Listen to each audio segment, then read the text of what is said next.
If you want to start FIFA 16 with an amazing squad, the link is in the description for cheap and safe coins. And for cheap games and codes, link is also in the description.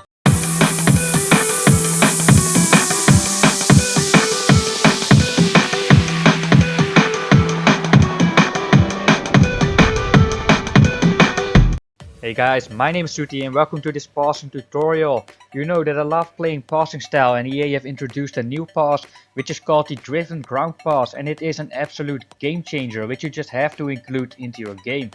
As always, I left a link in the description to my tutorial playlist which will just keep getting bigger. Make sure to check it out, and if you like my passing style of play, you can also find there my top 25 tiki-taka goals. In this tutorial we're gonna see how we can use the new passing system to reach the striker, how to get goals with this pass, and a lot of more techniques. Before we go any further, make sure to leave a like to this video and subscribe to my channel if you haven't yet for more tutorials and FIFA videos. Let's start now with the best thing about this pass, which is reaching the target man.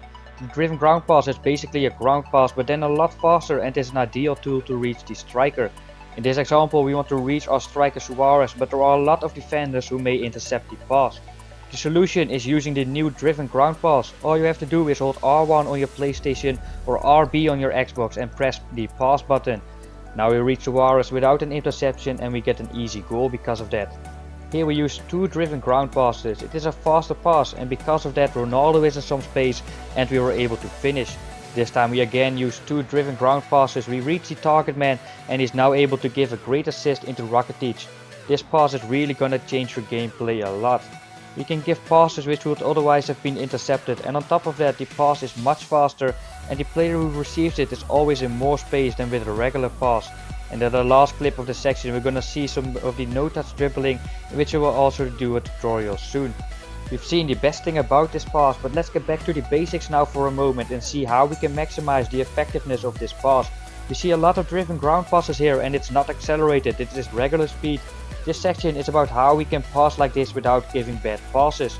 We see now that Neymar is looking to the right. Let's see what happens if you try to give a driven ground pass to the left. He just loses the ball, and that's not what you want to happen obviously. In the next example we see that everything is going well, but Mathieu is now facing the right, and if you're facing the right you can only give a driven ground pass to the right.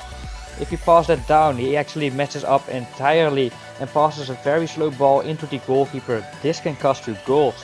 The driven ground pass is also difficult to give first touch without controlling the ball first. We saw Mathieu passing a high rocket into Busquets, and that's very dangerous and not what we want. Alba here is already facing the left, and on this part of the pitch I am willing to take some risk and I use a driven ground pass. So if you want to really use this pass effectively without taking dangerous risks, you should probably control the ball first and face directly to the player you want to pass to, and only then use the driven ground pass.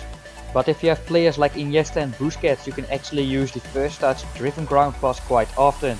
And we see here again the target man technique, which got us a dangerous opportunity. Maybe the best thing about the driven ground pass is that it is much harder for the defenders to intercept. Another great thing about it is that the guy who receives the pass will be in more space than if you would have used a regular pass.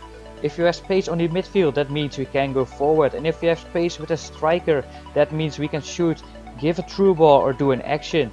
In these two clips we decided to shoot, and we can see that the fake shot may still be one of the best kill moves in the game. I will also do a tutorial on that. The driven ground pass is quicker, harder to intercept, and gives the player who receives it more space. Therefore it has many more applications than only using it to reach the target man. Already in the defense it's a great option to go for. The left fullback is now in a lot of space and we can go forward. Then we use again the target man technique, and who said the body feint is gone? Make sure to subscribe to my channel to see the trick on how we can still use the body feint in my upcoming body feint tutorial. The fact that the driven ground pass is much quicker will also open more options to proceed your attack. We see that the player in the blue circle wants to block the passing lane to our striker, but because we used a driven ground pass to reach Modric, he is now going to be too late and we can reach the striker indeed. We use an early cross with Isco, but in the end we fail on the finish. But let's get now into the last section of this tutorial. We can also use the driven ground pass as a true pass method. We want to give the ball to Messi, but the defender is in the way. Therefore we can use an almost uninterceptable driven ground pass and not a true pass. This way of using the driven ground pass is really going to change the game and get you way more opportunities. It is a very quick pass straight into the feet of the striker who can now finish it easily.